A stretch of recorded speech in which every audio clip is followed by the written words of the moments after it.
Salve, salve, gente! Alguns dias antes da abdicação de Dom Pedro I, o Rio de Janeiro viveu intensos conflitos entre bajuladores do imperador e pessoas que estavam contestando Dom Pedro I.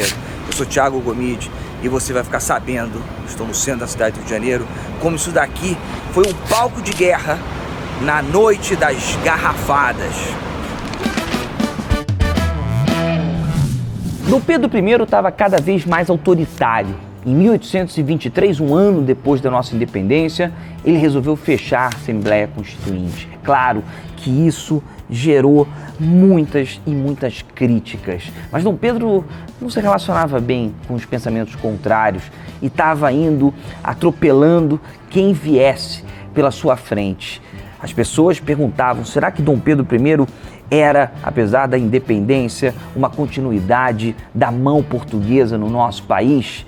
Essas críticas não paravam mesmo. Em 1826, com a volta da Assembleia Constituinte, os liberais voltaram arrepiando críticas e mais críticas ao imperador. Em 1830, é claro que a imprensa estava ajudando e muito as pessoas que pensavam diferente de Dom Pedro I. Em 1830, a morte desse homem que você está vendo na foto, Líbero Bardaró. Ele era um jornalista muito influente contra Dom Pedro I. Ele é morto e é óbvio que as suspeitas caem no colo do imperador. Vendo um cenário tenebroso, as pessoas revoltadas com a administração de Dom Pedro I, o que ele pensa, uma coisa muito natural na política até hoje. Ele resolve fazer uma caravana pelas províncias brasileiras para ter um contato com o povo, para abraçar o povo olho no olho, para as pessoas aplaudirem ele, para as pessoas escutarem o imperador. Cara, um tiraço no pé. Ele começou por Ouro Preto, em Ouro Preto, Minas Gerais. Ele recebeu vários nãos na cara, porta sendo fechada na cara do imperador, ou seja, o pessoal realmente estava ignorando Dom Pedro I. Ele tristinho, resolve voltar para o Rio de Janeiro e aí entra um segundo elemento muito natural na política até hoje. Os bajuladores, os puxa-sacos, aqueles que ficam enganando os políticos que está tudo tranquilo, que está ótimo, que está sensacional. O que aconteceu? Resolveram fazer no Rio de Janeiro uma festança para Dom Pedro I, para que ele se sentisse confortável.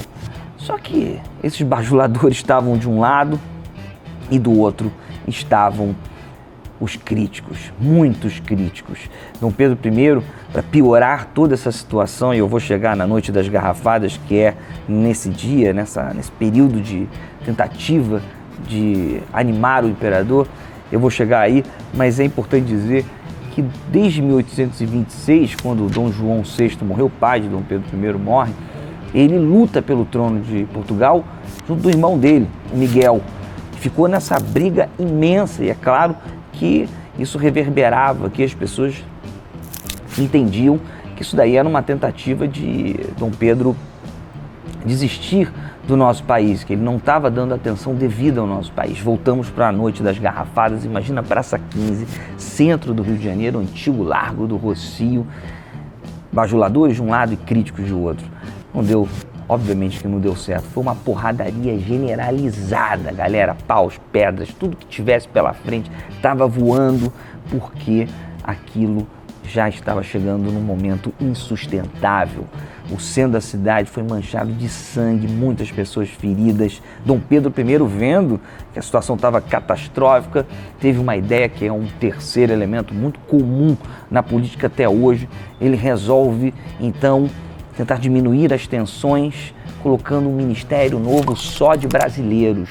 Ou seja, só brasileiros iriam estar no ministério. Claro que a população ignorou isso, cagou para Dom Pedro I, cagou para esse tipo de tomada de decisão dele. Então Dom Pedro I ficou mais assustado ainda, nada que ele estava fazendo estava repercutindo. Então ele faz uma segunda tentativa de fazer um ministério só de marqueses, ou seja, super distante do povo.